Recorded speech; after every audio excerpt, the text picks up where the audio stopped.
Hello, YouTubers. Joe Kersey here on Saturday, December 23rd, 2017 at 1900 in the evening Eastern Time. At some point, when all the hoo-ha dies down, I promise I'll get back to using my other two cameras, rather than these kind of set pieces with the camera in my MacBook Pro. But there's really nothing wrong with it, but it's nice to have some variety. It's nice for me, too, to have some variety. God bless us all, and Merry Christmas, and New Year's, and all that stuff. And may we get through it and leave it behind us without all the general emotional bullshit that goes with it.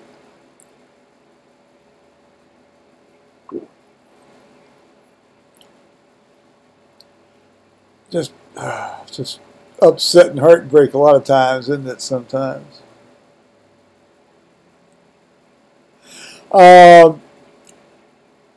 So, my son and I had a fairly long telephone consult last night about this scrotal edema and discoloration and things, and while his surgery and my surgery are strictly not comparable because he had his done laparoscopically, and mine was an open procedure, still comparing experiences is useful. So, as I may or not pissed and moaned about here yesterday, I was talking about a lot of scrotal edema and suprapubic edema, and my nutsack turning black almost, base of my dick turning black.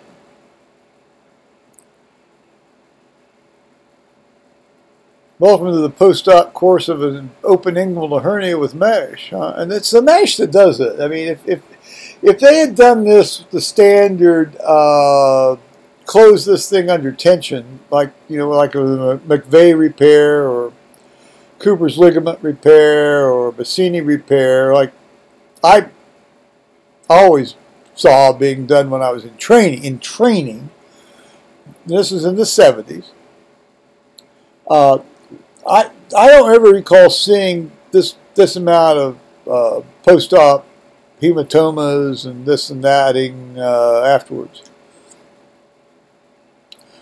But apparently now, and you go and you read and you talk to other people who've had this done and things, and apparently this is not unusual now because, of course, the mesh thing, the whole idea of the mesh is you don't close it under tension. It's tension that makes these things recur. It's tension that makes the wounds come apart. It's tension that causes trouble. That's why you get the hernia in the first place. It's because there's a spot in your body that has tension and it spreads apart. So, yeah. The mesh makes great sense, but in order to get it to attach properly, they have to do so much undermining and dissection out from the actual edge of the incision that you get a fair amount of associated,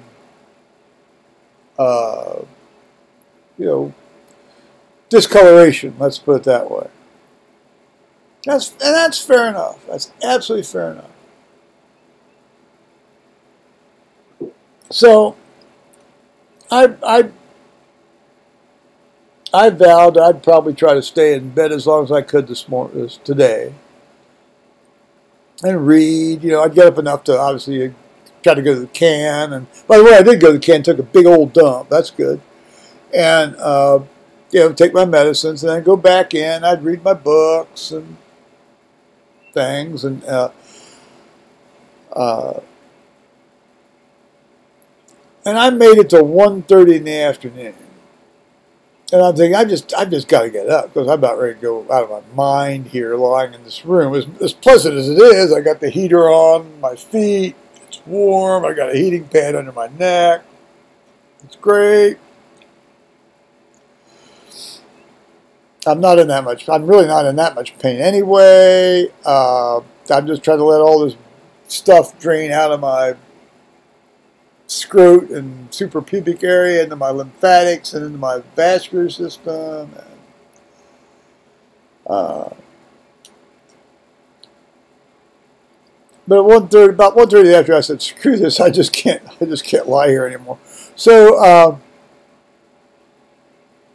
so I got up and I decided I also needed a little of this. Thanks be to God. I think there's a line in one of the Psalms that says something like,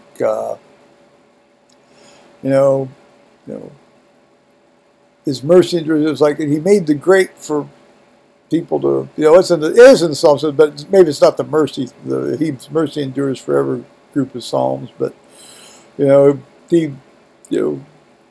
gave the juice, made the grapes for the wine. I have to go back, and I used to do the Psalm cycle every 30 days or 15 days. I need to go back and start doing that again. Coverdale Psalms only, please. Out of the 1662 prayer book. Okay. Merry Christmas. Well, soon to be. So I watched a couple of. I watched some more of this Australian TV series called The Code, which is really good. If you can get hold of that, I urge you to watch it. And then, then I go, Tony Ballman, my Tony BZ friend from Seattle, we sort of almost simultaneously started trying to get hold of each other. And so we ended up eventually Skyping after he could get, because his computer had once again crashed. But it wasn't the computer that crashed so much as the operating system crashed, because he has a Mac computer, but he has Windows installed on a Mac computer, and Windows had updated. And Skype is a Windows system, as we all know. Anyway, we got that squared away finally, after doing a little FaceTiming first. And then, so we talked for about 2.5 hours, which is a lot of fun. We generally usually talk on Friday, but he was waiting to be able to go to the airport to pick up his man Jim, who had been visiting his dad in Chicago, and or I don't know, the meeting or something. Anyway, he's flying in from Chicago, and so we talked to about 15 minutes before he had to leave for the airport. That's always fun. It's always great fun because we get really simple with each other.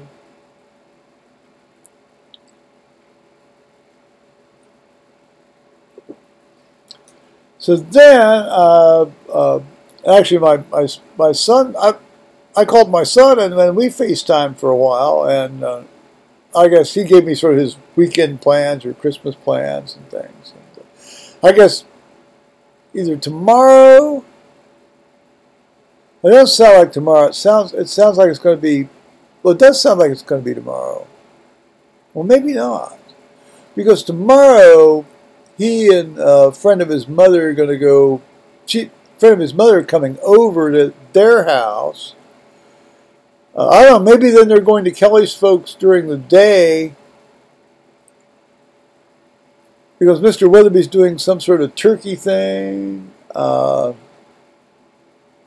I wasn't quite clear on that. Well,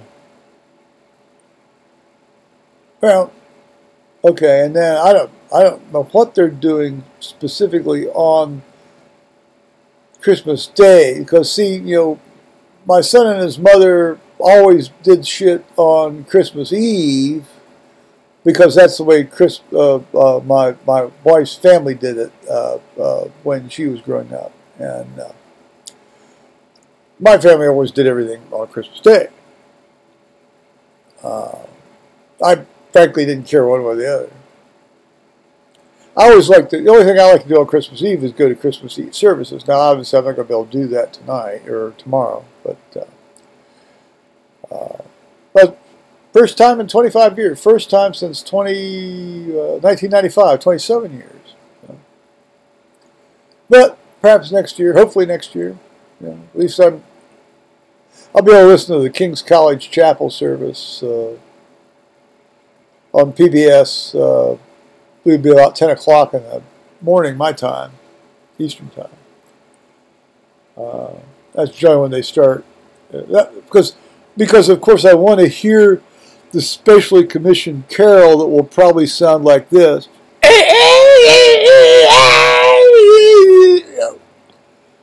Why can't you just sing melodic, tuneful, standard music?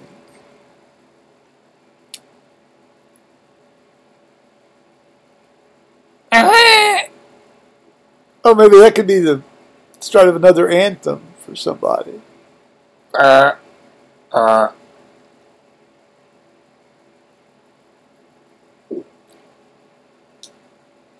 Okay, well, I'm going to have to.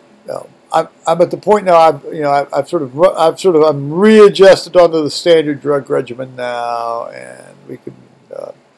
I'll have a little something to eat here in a moment or two after I get done on talking with you on the horn, and I'll gently leave you with what this thing looks like here. It's all going to be clean. You're not going to see any part of my junk, as Thomas would have said here. There's this part here is new today, more or less, but it's gotten a lot less. This was a lot bigger earlier today, and so let's see. Now here's this. We'll go down here, but here is here. Here is the incision. See. So that's the incision. The incision looks pretty great, really. And then you go farther down, and it's like oh, here, where's my hand? Oh, here we go. Here, see how the suprapubic area turns black?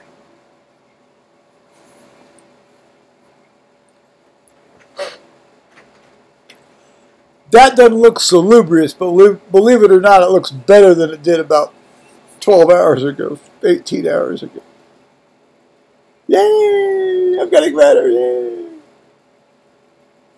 I certainly don't feel sick. I certainly don't hurt very much at all, except right where the surgical site is, and even that very intermittently. So, all right. So, Thomas and I had a very interesting conversation about my post-op recovery room behavior. He says, I came in and you were singing hymns and reciting poems. I said, that's what I do when I'm at home. I do, actually. He says, you're singing hymns and reciting poems. I said, good for me. So here's my dressing. It's not that bad, is it? Oh, the dressing's not bad. The wound is the best looking part of the whole fucking shebang. So I'll say, look forward to Christmas, guys. Travel hopefully every time. All righty, bye-bye, YouTubers.